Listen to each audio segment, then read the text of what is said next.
Welcome to Let's Talk Elevators, where we hear from voices within the vertical transportation industry. I'm your host, Morgan Jones, and this show is sponsored by Hyperion Solutions, whose focus is to provide tailored solutions that elevate the customer experience. Welcome to our second episode.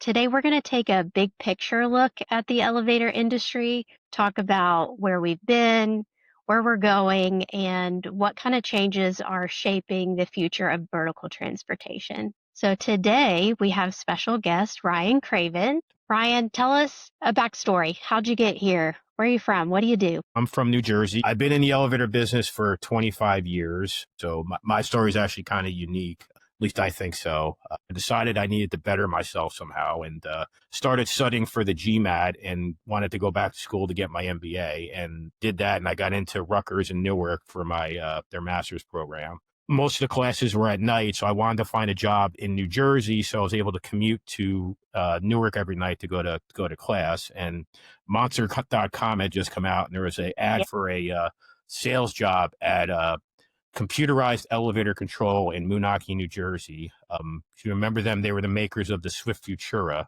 controller system. ThyssenKrupp owned them. I worked there for 3 years, but really they hired me to just run around Long Island City for 3 months with brochures. Lucky for me, the sales manager at the time left and went to the competitor MCE. So they needed a sales manager. I was able to jump into that role and reading specs like you do every day and putting out controller pricing. I did that for 3 years. I graduated, got my degree, and then wanted to expand my career with Thyssen. And the guy who was the president of CEC would then ran the New York ThyssenKrupp region. So I asked him for a job, and he told me that the mod manager at New York Elevator, which was a company they owned. In New York, there's the local 3 aspect, right? For the others, on listening to this, New York is the only place in the country that the IBEW is allowed to operate as an elevator service contractor. So in New York, ThyssenKrupp owned a company called New York Elevator, and they were a big elevator company there, 5,000 units. They maintained at the time the Empire State Building, the Woolworth Building behind me, they maintained. So the guy running their mod department was retiring, and the region president, put me up for that job. 3 years of doing specs, for controller pricing. I thought I knew everything. So I took a job, New York Elevator mod manager, 35 mod teams. I was probably 28 years old, and it mowed me over in New York City. The first day I went to a meeting for a job at a 50-story building on 3rd Avenue, and we were kicked out of the meeting. Like the customer didn't like our schedule and No way. Get out. That was my first day. The first Friday, where the guys are going to go on Monday.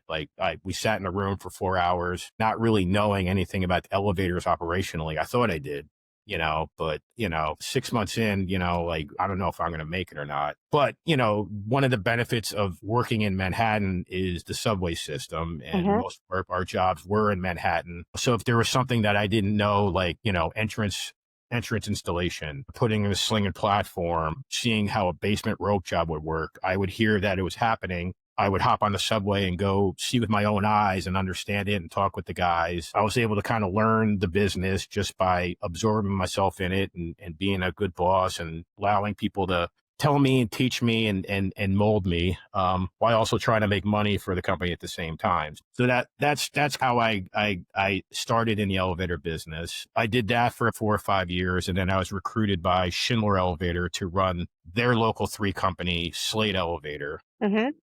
So I worked there for 5 years, and I had to learn the service side of the business, which has its own challenges. The benefit, which helps me today in my role as COO of Metro Elevator, is Schindler kind of treated Slade like a independent elevator company. I was the president of Slade Elevator, and I got a salary from Schindler, but I had to run Slade Elevator like I was the owner. I had to deal with their bank account, their insurance policies. I had to go to the local 3 collective bargaining agreements. Didn't get a lot of support from Schindler. So using that knowledge now it's helpful. Then I had a number of jobs living in New Jersey and working for Schindler Elevator. I had the ability over the next 10 years after that to have a number of different roles, both in the field operations on the headquarters side. I had jobs like I was the national repair manager for Schindler. I ran a war room that handled all their larger modernization and service projects around the country. I handled mod sales for all of the country as well, and also ran the Northeast. I was at Schindler for a long time, and I really thought I was going to be there for forever and ever and retire there. We started in New York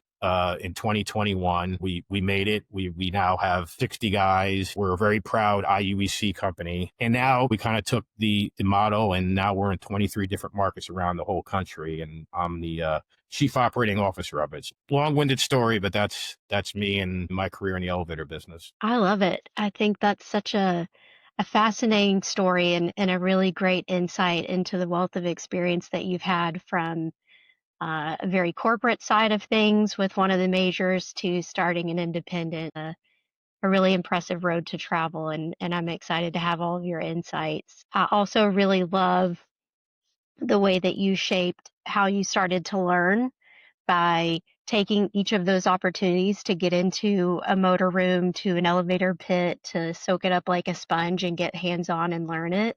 I think that's such a big, important part of learning is to have that humility aspect and be willing to just get in there and say, I don't know it, but I want to learn it. I Yeah, love that. and that's a thing in our industry too, especially for people from coming from outside, especially on the sales end. You want to come across like you are a consultant, the elevator, you have the customer's back. At Schindler, one of my jobs was an area sales role where I made it a point to bring newer sales reps almost like an elevator 101. Mhm. This is that, this is this, because it just comes across so much better in our industry. It's a very complicated device. Has so many different variations and makes and models. I'm still 25 years in and, surveying equipment. You still see something you haven't seen quite often. I believe that. I believe that. Well, considering you've got this long runway with all of this experience, let's shrink it just to the last maybe 5 to 10 years. What kind of things do you feel like have really changed within the industry just in kind of the recent term? The company you work for prides itself on technology, but I'm almost actually surprised with the lack of innovation, especially in the U.S. market, in how things are done and new things that we see. I guess what comes to mind, running a mod department in 2004, we still do modernizations with the almost similar equipment in 2025. Yeah. You see some things different where, I see more gearless machines than geared machines, but you still see a lot of geared machines. Controllers are pretty much the same. Some of the things that are innovations, like regen drives, I mean, that's 20 years old now. Mm-hmm. Mm-hmm. Destination dispatch is great, and there's new variations that have come, but it's a 30-year-old technology. I mean, there's new cool touchscreens on it. In America, a lot of, the big advances are really around the code mandates that come out, like your company with the dual plunger innovations and door lock monitoring. But that's really forced on us because of jurisdictions putting out mandates, which we love in our industry. I went to Interlift in Germany a couple years ago, and this is the reason I think why there's a lack of innovation is I was there on the hunt looking for a good MRL product. I saw lots of cool things, smaller machines, smaller footprints, fixtures with amazing touchscreen and displays and just a lot of cool things. And I would go into their booth. They would hear my accent and be like, oh, you're American. I'd be like, oh, okay, first few times. And then all of them, basically told me that, their company either tried or knew better to try to go into America and try to do business. And that's really because of the jurisdictional regulations that is Yeah. kind of the status quo in America. And I think as our industry, we want to advance it. I think that's really held us back. I agree. I think I've had some of the same insights and experiences just with outside suppliers from other parts of the global market and what an uphill battle or large hurdle it is to try and bring business to North America. So I think that that's a really fair assessment. And I think we do have a long way to go in the way of innovation in this market for sure. Yeah, working at Schindler, they obviously had their products that were mostly designed in Switzerland. I mean, I'll give you, for instance, like their MRL product, they could not get approved in the state of California. Just the regulatory approvals needed to get things across the finish line is just, it takes forever. And, you have some states like New York and Massachusetts that, an MRL has to have a motor room. And, I get why, and there's good safety reasons as to doing so, but it's a waste of space and it's probably not needed in 2025 yet. Those still are in existence. On the modernization side, I was with a customer in Queens. We're doing a well-needed modernization and, was with that customer in the motorhome and he's like, what's going to be different? And, it's an existing Hollister machine, basically be the same thing that's going to go back with a rope ripper, and the controller will maybe have a few less clicking things, but it's going to look pretty much the same. And the elevator is going to operate more reliably, but the same way. So especially the advances on the rider experience side, I think we're lagging behind in America. I think it's mostly due to the restrictions from the regulatory committees and there's so many different ones. In New Jersey, you have 7 different, inspectors that have their own interpretation of code. And it's just, I holding us back as an industry, especially in the United States. Yeah, I can agree with that. I think there are a lot of various factors that change so much jurisdiction to jurisdiction, place one to the next. So I think that that's a very fair assessment and something that we all need to put a focus on if we're going to make any kind of radical change.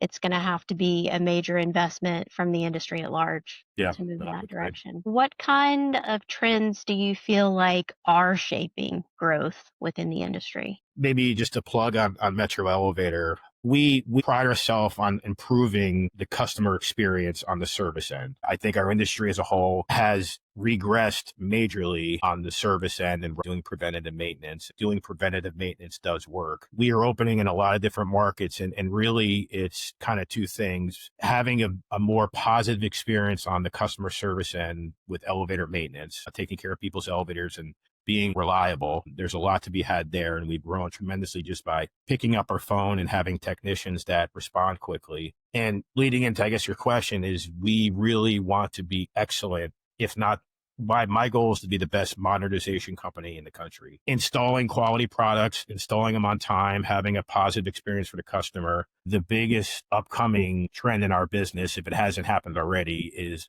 mod is going to go crazy.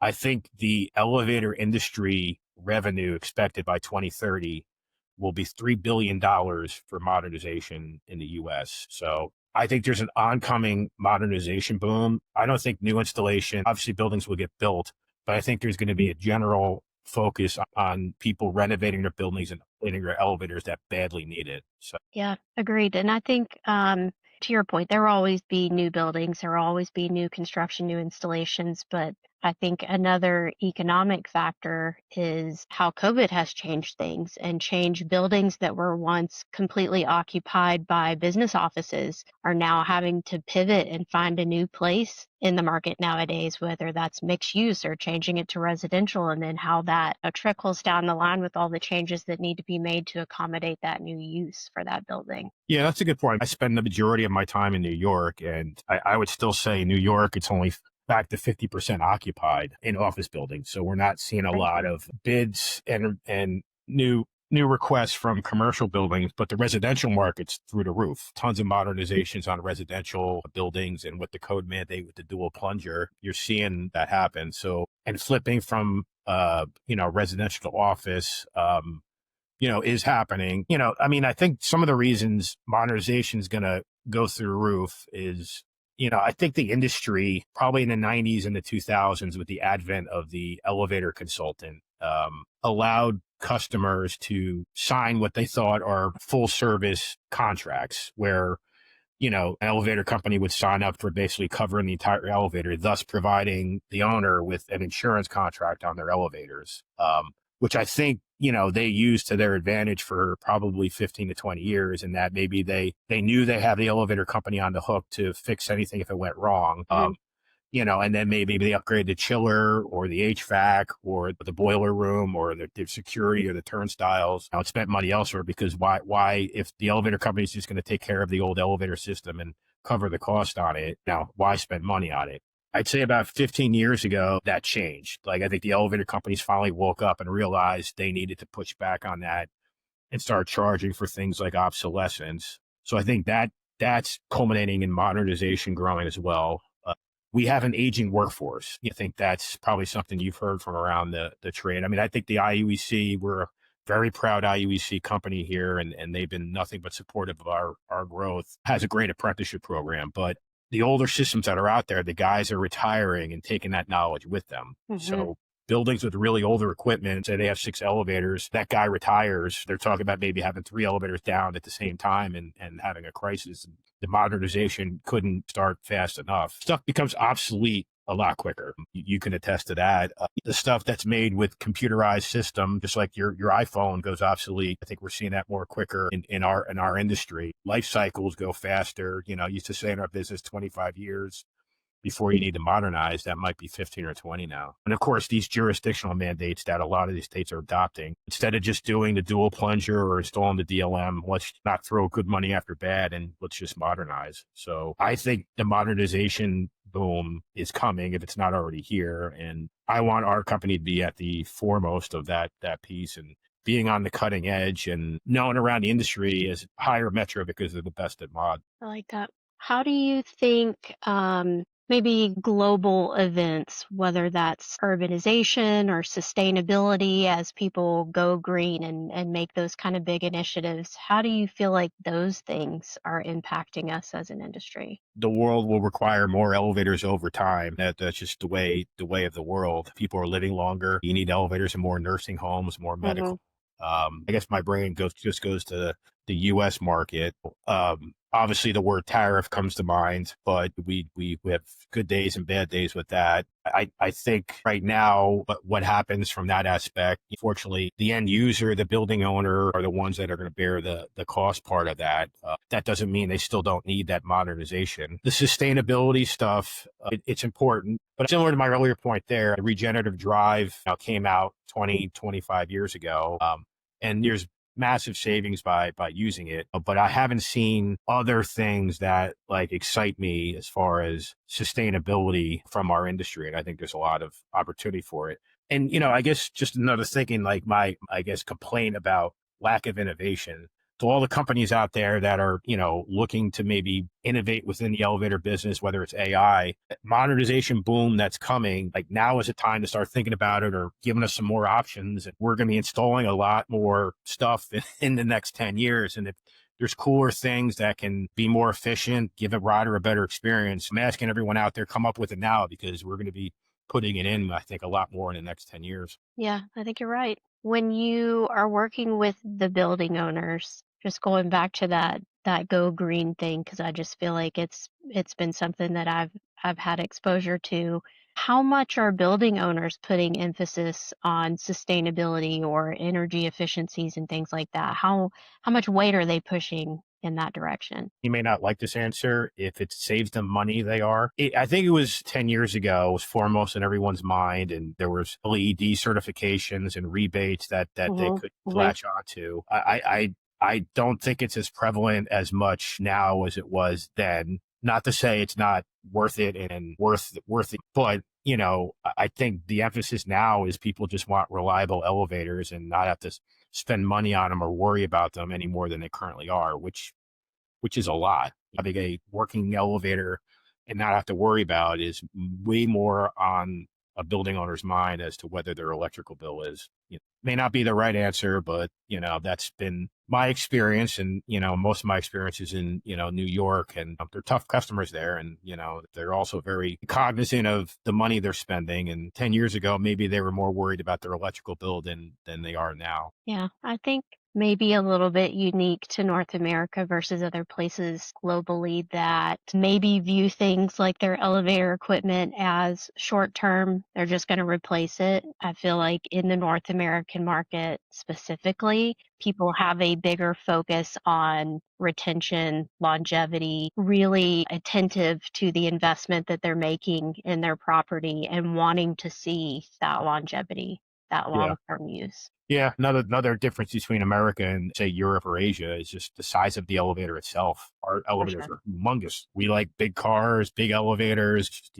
Maybe it's the American way. In the end, especially in your tougher markets like New York, what have you done for me lately? I just want that elevator to run, and I don't want to spend a lot of money. Do you feel like there are economic cycles that are impacting construction versus modernization? I know you've talked about feeling that the shift is going to be heavily on the modernization side. I mean, I working at one of the major elevator companies as long as I did, you live the waves. They're really revolved around the life cycle of the elevator is their bread and butter. They build an elevator. It runs for 25 years. They make money on service and repair in that interim, and they get to modernize it and do it all over again. But the ebbs and flows of the new installation market, they're really beholden to ups and downs in the building cycle, and bonuses will be bigger and smaller based on those at the major elevator companies. We don't focus here in Metro as much on new installation. Just it's hard for us to be competitive, to be honest. So we're more modernization heavy, very modernization heavy. But the service and repair business, I think that's from, an investor's point of view. You still need to have your elevator service and repair no matter what the economy says. There may be more blood in the water if you need to save money and maybe find a cheaper option, save money on the service end. I always like to say you get what you pay for, but modernization though, that can come down as well in bad economic cycles, but then that could be buoyed by a jurisdictional mandate that you have to have certain code installations by a certain date that can keep modernization afloat. So the economic impacts in our industry, I think the major elevator companies are more affected by that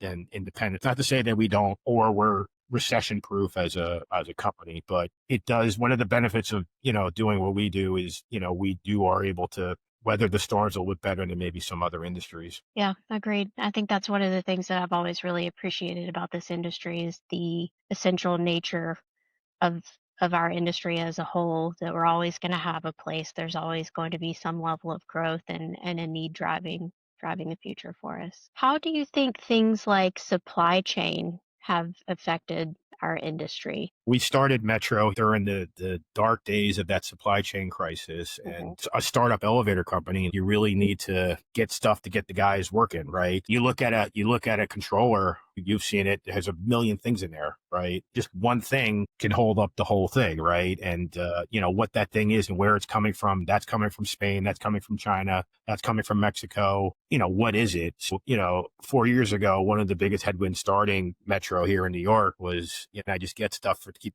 to get the guys working. But maybe that is one change from 25 years ago is there's a lot more, I think, options than there were 25 years ago. Companies like yours, new companies in the industry, we still install mostly GAL for doors. I used to refer to it as the Soviet Union because we're the only game in town. They still kind of are. We love GAL doors, so hopefully they don't listen and get mad, but there are options out there. Maybe they're not the best options, but there are other options out there. On the machine front, it used to be Hollister Whitney only. Right now, your company has your options. Sometimes it's who can do faster for you if you need it in a rush. You start recognizing who has issues and who doesn't. You got to stay in the front line as far as reading the tea leaves as to, I've heard this controller company is having a problem with soft starts. Let's buy from that one. And we have a lawyer organization, so we have a very good communication system and who's here and what. Mhm. Sometimes it's not all true, but it's reacting here to install what we need to in order to get the running elevator back up running, or get what you need to start the modernization. Yeah, I think one of the words that you just used there, reacting, it makes me think of maybe the positive spin or the good outcome that comes from challenges like the pandemic and the supply chain issues that we all faced, especially during the beginning stages of that, is it makes everyone have to shift their focus. It makes people have to adapt or be put in a position to maybe look a different direction, to try something new. Even on the supplier side, as somebody who was a major part of those challenges and certainly felt the heat in those times, it pushed us to change things, keep more stuff in stock so that we're less reliant on, this deadline and this shipment. So certainly, while really tough in the moment, I think as long as you can be open, flexible, adaptable, you can come out on the end probably a lot better for it because you've pivoted and you've learned so much through that experience. Starting a company during that time frame, didn't make it easier either. I can But imagine. but to your point, I mean, not as a a shill for your company, but one of the first jobs we had, we needed to get gearless machines for a certain duty in a hurry. I had never installed touring machines before. And Matt McCullen, who runs my mod department, he hadn't had experience either. He really had experience with Hollister and Schindler machines, and he was skeptical, but it went great. And, he was amazed how he could get the machine around corners and, up through a trap door that he didn't think it was going to fit. And, so we tried that, and, it was a positive experience. And, we wouldn't have done it if you guys didn't tell us you could get it there in 8 weeks rather than the other company telling us in 12. Right. I I'm glad to hear that. That's yeah, a fantastic testimony. And I think is one of those things, to that previous point, we got in a position where we realized there would be a big advantage in keeping things in-house and having short lead times and stock options to give us that kind of flexibility. So that's a great example. there's a lot of things that came from the pandemic that you look back, and at that point in time, a big thing was no one wants to touch anything anymore. You had working at Schindler, developing ways for people to go in through the kiosk and call the elevator without touching a thing. Yeah. There was a fixture company that came up with a call button. You remember that thing? Yes. I think in like 30 years, we'll be walking around. It's like, why is that down there? It's going to be like going into an elevator that has an ashtray at this point in time. But So there were so funny. many things we were working on during that time frame that's going to become kind of like, oh, it's a frozen point in time. That's during the pandemic. Fun times. Indeed, they were. Well, tell me, maybe just kind of as a last thought, what do you think the industry is getting right, and what do we need to change? We're seeing a lot of consolidation in the independent sector. Quarterly results need to improve. Shareholders need to see EBITDA growth. And the easiest lever to cut cost in the service part of the business. So it's almost scary out there what I'm seeing. Surveying new elevators, I still go out and take notes and help give maintenance pricing for our offices. But it's kind of surprising how many motor rooms I can go to and write my name in dust on the machine. I believe that. It's scary. Not to sound alarmist, but you remember when in Baltimore the cargo ship crashed into the bridge, right? The container ship. And then there was a whole crackdown on the container industry. And how did that happen? I worry that something like that could happen to our industry. We have inspection systems and violations and et cetera, but it's scary out there. That's what we're getting wrong the most. There's a lack of preventative maintenance going on, guys getting to things. And it's also good business, in my opinion. If a guy goes every month, he talks to the building guy at the building and he says there's a noise on the third floor and he fixes it before it comes back in the middle of the night, I'm not going sending my guy in the middle of the night paying overtime for him to do that. So there is business sense to do preventative maintenance, but elevators need maintenance. Maybe the newer ones are designed to not need as much. It's interesting insight. Is there any other tidbits, any other information that you'd like to leave the listeners with today? Companies like ours, more attention, having not as many units on our guys' routes, allowing them to do preventative maintenance, giving the modernization guys time to install and turn over quality product. There's ways to make money in industry. There's ways to not. And we pride ourselves on being an alternative in the industry right now, especially on the service end and especially to being responsive and taking care of our customers. So that's differentiating us right now. And that's why we're growing so much and expanding as rapidly as we are. But it's a great business. I don't still, going back to the beginning part, I still don't know how I ended up into this industry.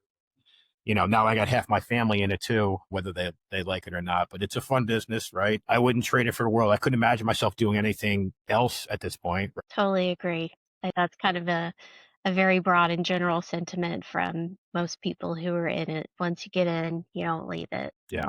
But it's a different challenge every day. And this is the life I've chosen, and I love it. And starting Metro Elevator here 4.5 years ago, has been the most rewarding thing I've ever done. Our growth around the horn is I think testament to maybe that we're doing it the right way, and it's fun. Absolutely. I think incredible, impressive growth from you guys in such a short amount of time. Kudos. Thank you. Well, Ryan, I appreciate all of your insights and commentary today. Loved having you on the show. Thanks for being here. You're welcome. Thank you for having me. Bye-bye. Thanks for listening to this episode of Let's Talk Elevators. If you enjoyed the conversation, subscribe and leave us a review. If you have questions or ideas for a future episode, connect with us at letstalkelevators.com. Until next time, stay safe and keep moving up.